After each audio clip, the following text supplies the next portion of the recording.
بارش کی بوندیں کھڑکی کے شیشے سے ٹکرا رہی تھی۔ کمرے میں ہلکی سی خاموشی تھی، ایسی خاموشی جس میں دل کی دھڑکن بھی سنائی دیتی ہے۔ ماہنور کھڑکی کے پاس بیٹھی باہر اندھیرے کو دیکھ رہی تھی۔ اس کی گود میں ایک پرانی ڈائری کھلی ہوئی تھی جس کے کچھ صفحات آنسوں سے بھیگ چکے تھے۔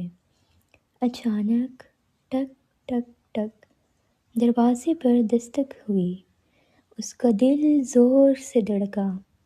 اس نے آنکھیں بند کر لی اور دھیرے سے سرگوشی کی۔ خداراں دستک نہ دو، میں مزید ہمت نہیں رکھتی۔ مگر یہ دستک آج کی نہیں تھی، یہ تو برسوں پرانی تھی جو ہر رات اس کے دل پر پڑتی تھی۔ ماہنور کو یاد نہیں تھا کہ ماں کی گود کیسی ہوتی ہے۔ وہ صرف اتنا جانتی تھی کہ ایک حادثے نے اس کی پوری دنیا چھین لی تھی۔ ماں باپ دونوں ایک ہی دن چلے گئے تھے اور وہ ایک چھوٹے سے بیگ کے ساتھ رشتہ داروں کے گھر آ گئی تھی۔ گھر بڑا تھا، لوگ بھی زیادہ تھے، مگر اس کے لیے جگہ بہت چھوٹی تھی۔ وہ جہاں بیٹھتی کسی نہ کسی کی آواز آتی، راستے سے ہٹو، کام کیوں نہیں کیا ابھی تک، ہم پر بوجھ بنی ہوئی ہو۔ یہ لفظ اس کے دل میں کیل کی طرح چبھتے تھے۔ وہ چپ رہنا سیکھ گئی تھی۔ اس نے سیکھ لیا تھا کہ زیادہ ہنسو تو لوگ ناراض ہوتے ہیں اور زیادہ رو تو لوگ تنگ ہوتے ہیں۔ اس لیے اس نے اپنے جذبات دفن کر دیے۔ کالج کا پہلا دن تھا۔ وہ ڈری ڈری سی گیٹ سے اندر داخل ہوئی۔ نئی جگہ، نئے لوگ۔ وہ جلدی جلدی کلاس کی طرف جا رہی تھی کہ اچانک کسی سے ٹکرا گئی۔ کتابیں زمین پر گر گئی۔ اوہ سوری! ایک نرم سی آواز آئی۔ وہ جھکی۔ اس لڑکے نے بھی کتابیں اٹھا لیں۔ آپ ٹھیک ہیں؟ ماہنور نے پہلی بار کسی کی آواز میں اپنے لیے فکر سنی تھی۔ جی میں ٹھیک ہوں۔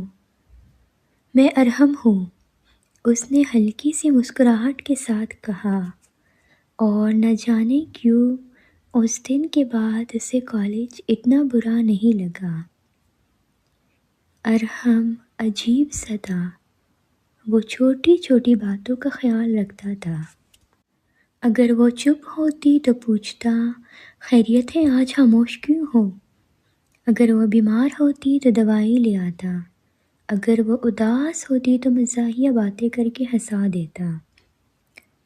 آہستہ آہستہ دوستی عادت بن گئی اور عادت محبت۔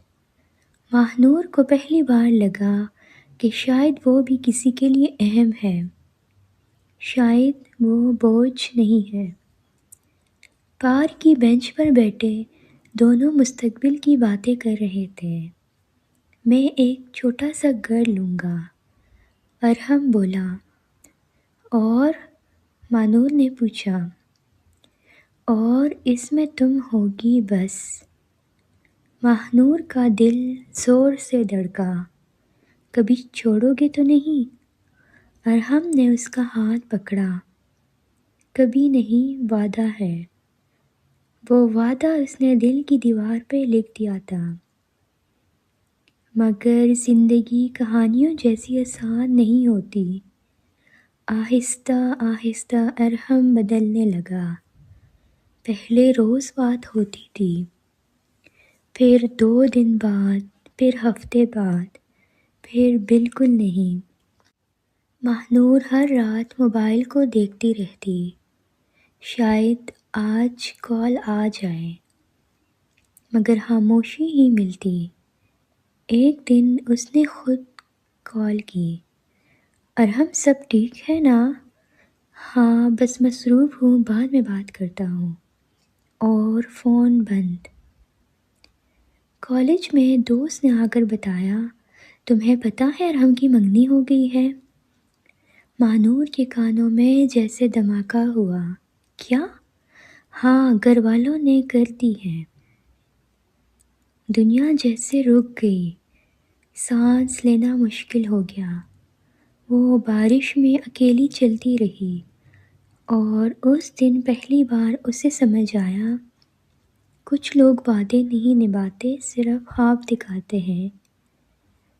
وہ کئی دن تک کمرے سے باہر نہ نکلی، نہ کسی سے بات کی، نہ کھانا کھایا، صرف چھت کو دیکھتی رہی۔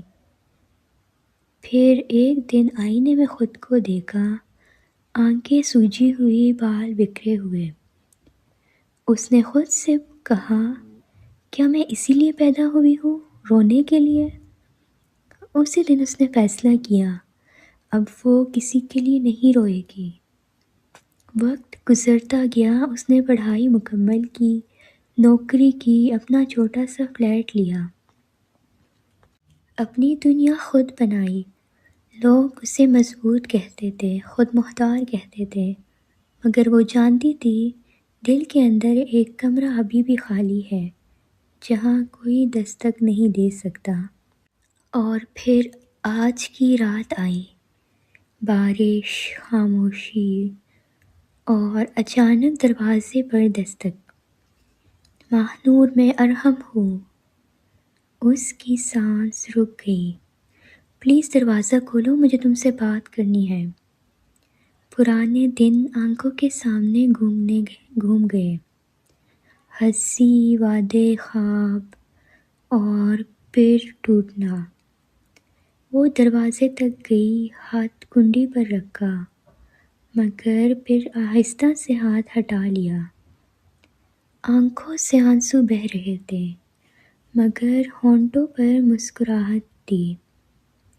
اور میں اب دوبارہ نہیں ٹوٹ سکتی۔ وہ پیچھے ہٹ گئی۔ دستک بند ہوئی۔ صبح سورج نکلا، بارش رک چکی تھی، ہوا میں تازگی تھی۔ ماہنور نے کھڑکی کھولی، کچھ گہرا سانس لیا، اور پہلی بار دل ہلکا محسوس ہوا، کیونکہ اس نے کسی اور کو نہیں، خود کو چنا تھا۔ زندگی میں ہر دستک قبول کرنا ضروری نہیں، کچھ لوگ صرف ہمیں آزماتے ہیں، اور کبھی کبھی دل کے دروازے بند رکھنا ہی سکون دے جاتا ہے، کیونکہ خود سے محبت کرنا ہی اصل چیز ہے۔ اور بعض اوقات سب سے بہادر جملہ یہی ہوتا ہے،